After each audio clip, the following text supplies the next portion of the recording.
नमस्कार। आज हम लोग सीखने चल रहे हैं प्रेजेंट परफेक्ट टेंस। ठीक है। तो प्रेजेंट परफेक्ट टेंस की पहचान क्या होती है कि इस टेंस के वाक्यों में कार्य का पूरा हो जाना वर्तमान काल में पाया जाता है। इस टेंस के वाक्यों के अंत में चुका है, चुकी है, चुके हैं, चुका हूं आज सब देखने को मिलते हैं। एग्जाम्पल देखना चाहेंगे तो जैसे यहाँ लिखा है yes, कि तुम काम कर चुके हो, चुके हो, ये लिखिएगा। राष्ट्र पहचान चुके, इससे ये पता चलता है कि जो कार्य था उसने कार्य को पूरा कर लिया है। ठीक है। तो इस प्रकार के सेंटेंस को हम लोग किस प्रकार से ट्रांसलेशन करेंगे, आज हम इन्हीं के बारे में डिस्कस करने वाले हैं। तो पहला सेंटेंस हम लोग पढ़ेंगे अफर्मेटिव सेंटेंस। अफर्मेटिव सेंटेंस, ठीक है। अफर्मेटिव सेंटेंस का जो रूल है, फर्स्ट रूल क्या है देखेंगे कि he, she, it तथा एक वचन कर्ता के साथ है लगा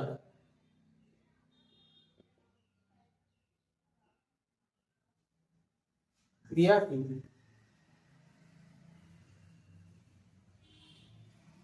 थर्ड फॉर्म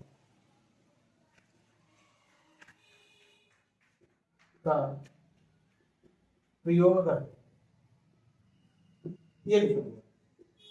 पहले मतलब कि ही सी तथा एक वचन कर्ता के साथ है लगाएंगे और वर्ब की कौन सी फॉर्म प्रयोग करेंगे, थर्ड फॉर्म प्रयोग करेंगे। एग्जाम इसे इसका स्ट्रक्चर क्या बना, पहले लिखना है आपको, पहले सब्जेक्ट लिखना पड़ेगा। आज सब्जेक्ट के जस्ट बाद क्या लगाना पड़ेगा भाई, एस लगाना पड़ेगा। और जो वर्ब होगी, वर्ब की थर्ड फॉर्म का प्रयोग करना होगा, प्लस ऑब्जेक्ट लगाएंगे। फिर उसके बाद अगर कोई अदर वर्ड है तो हम लोग अदर वर्ड का प्रयोग करेंगे। एग्जाम्पल देते हैं, कुछ नहीं करते इसे। वह आम खरीद चुका है, वह आम खरीद चुका है। एक छोटा सा सिंपल सा सेंटेंस हमने लिया है कि वह आम खरीद चुका है। तो पहली भूमिका हमारी क्या बनती है कि हम देखेंगे कि कौन सा टेंस सही है, इसकी पहचान चुका है, यानी कि कौन टेंस है, प्रेजेंट परफेक्ट टेंस है। चुका है आ गया तो क्या करेंगे भाई, यहाँ पर हम पहले लिखेंगे कर्ता। कर्ता क्या है हमारा, सिंगुलर है, यानी ये लिखेंगे। हैज लगाना है, हैज लगा देंगे। वर्ब यानी क्रिया, क्या है क्रिया, खरीदना। तो भाई मैंने कहता खरीदना, अब खरीदना शब्द कौन सा होती है, बात। ये आपको याद करना पड़ेगा, बात क्या हो जाएगा, मैंगो। ठीक है। जैसे बाई का बॉट, प्ले का प्लेट, रीड का रीड, ठीक है। और ये सब चीजें होती है, ड्रिंक का ड्रैंक, ये सब second form, first form, third form सबका याद होना चाहिए आपको। Drink drank drunk, read red red होता है, ठीक है। और क्या कहते हैं, प्ले प्लेड प्लेड होता है, टीच टाट टाट होता है। तो इस प्रकार के फर्स्ट सेकंड और थर्ड फॉर्म हमको टेंस पढ़ने से पहले पता होना चाहिए। तो ये था सिंपल है। और जैसे का नाम ले लेते हैं, आप अमर किताब पढ़ चुका है, ठीक है। सिंपल सेंस है। क्या हो जाएगा, अमर सिंगुलर है, कोई करता ही तो है लगेगा। यहाँ तो पढ़ना रेडिंग होता है, यहाँ क्या हो जाएगा, बुक हो जाएगा। ठीक, ये बात तो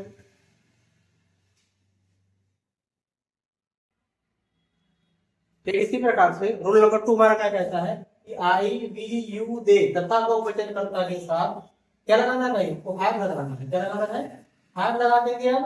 और वर्ब की थर्ड फॉर्म का प्रयोग, सब्जेक्ट लिखना है, हैव लगाना है, वर्ब की थर्ड फॉर्म का प्रयोग करना है, ऑब्जेक्ट और अदर वर्ड लिखना है। क्या प्रोजेक्टिंग से लिखा है कि मैं पानी तालाब में भर चुका हूं, भर चुका हूँ। ठीक है, तो क्या हो जाएगा, आई साथ क्या लगता है भाई, हाथ लगेगा वर्ब की थर्ड फॉर्म, फिर मैंने भरना तो हो जाएगा, फिर हो जाएगा थर्ड फॉर्म, फिर वाटर कहाँ पर, तालाब में, इन तो इन द पॉन्ड। ठीक है, ये हो। और अगर इसका लिखा है तुम पत्र लिख लो, लिख चुके हो, ये लिखा हुआ है। तो तुम क्या है, प्लूरल है, यानी यू लगेगा कर्ता, और कर्ता की जगह क्या लगाना है हमको, हैव लगाना है, हैव हो जाएगा। राइट में लिखना सब कौन होता है, रिटर्न होता है, हाँ लेकर हो जाएगा। ठीक है, इस प्रकार से हम सबका अनेक प्रकार के उदाहरण लेकर के इसका ट्रांसलेशन बड़ी ही आसानी से कर सकते हैं। यदि आपको और एग्जाम्पल चाहिए तो कमेंट में आप यस लिखेंगे, और यदि आपको समझ में आया हो तो लाइक और कमेंट और शेयर करना ना भूलेंगे, और चैनल को सब्सक्राइब जरूर कर लेंगे।